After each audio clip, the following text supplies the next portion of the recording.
papatanggalin yung nervyos ko. Okay, sa Hebrews 12, verse 1, it reminds me na dahil ang dami ng nakasaksi ng faithfulness ni God, dapat tayong magtanggal ng lahat ng bagay na pumipigil sa atin, pati na yung mga kasalanan na madaling dumidikit. Okay? Tapos, dapat tayong tumakbo ng may perseverance sa race na binigay niya sa atin. Ito pong Bible verse na to ang nag-push sa akin to keep going at hindi mag-give up. Ako po si Rosel Chantel ng W11 Group. May 3 anak at asawa. Para kung sabihin may 3 asawa. Sorry. Okay, hindi po. Yeah, so, before I knew Jesus po, duman ako through some really hard times. At dahil dito, nahirapan talaga akong gumawa ng sarili kong mga decision kasi nga hindi ako masyadong naniniwala sa sarili ko noon. And I always wanted other people to say it was okay. Kasi my self-esteem was really low. Pero nung nakilala ko po ang Panginoon, little by little, He changed me. Amen.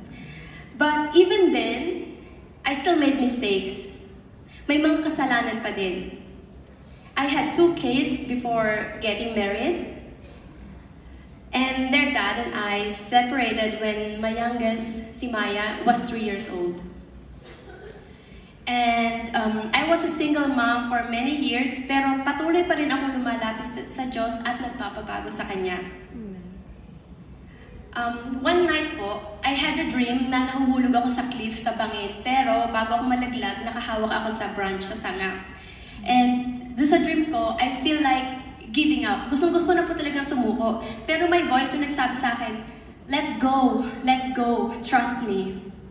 And a few days later, nanood po ako sa YouTube ng isang famous na preacher, and his story was exactly like my dream.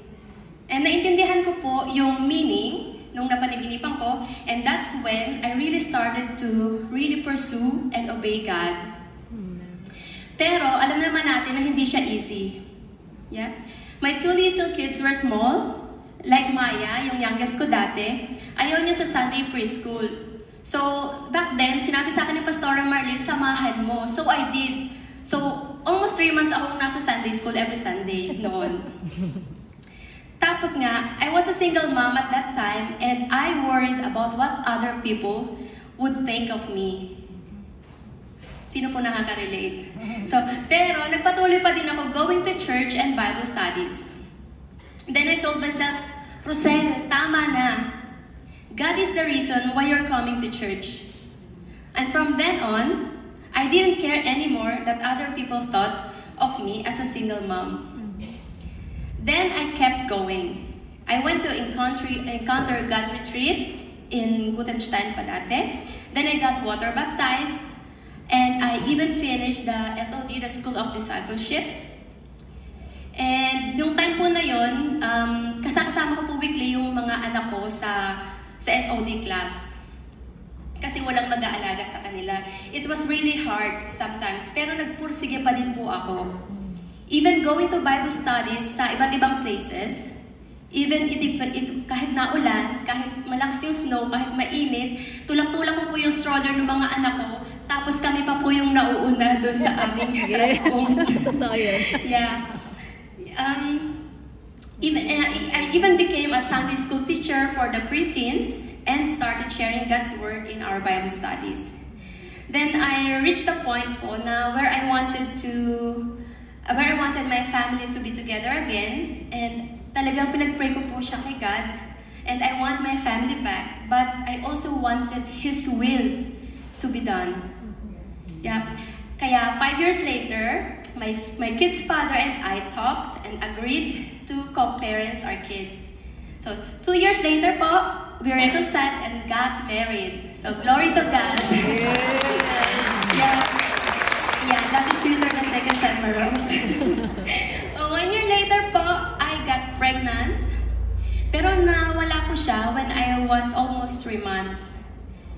Sobrang sakit po siya talaga at never pa po akong umiyak ng ng ganong kadami. Kasi masakit po siya. But I didn't blame God. At yung time na po yun, I even tried harder to follow Him. Tapos I just asked Him na, what do you want to teach me in this moment? Sabi ko kay God. Tapos exactly 1 year later po, I got pregnant again, and the Lord gave me my desire, a baby boy na is super healthy po, super pogi, and so handsome. Yeah. And I still have challenges in my life. Sometimes, isa-isa po silang nadating, tapos okay naman sabay-sabay, alam niyo naman po yun. Like when my mother passed away ditong bagong taon, 2025, namatay po siya. Then my problems with my teenage daughter. Sino po ang walang problema sa inyo sa teenage na anak nyo? Tapos yung isa ko pong anak ay meron po siyang isang special condition na kailangan po ng suporta namin. And so on po.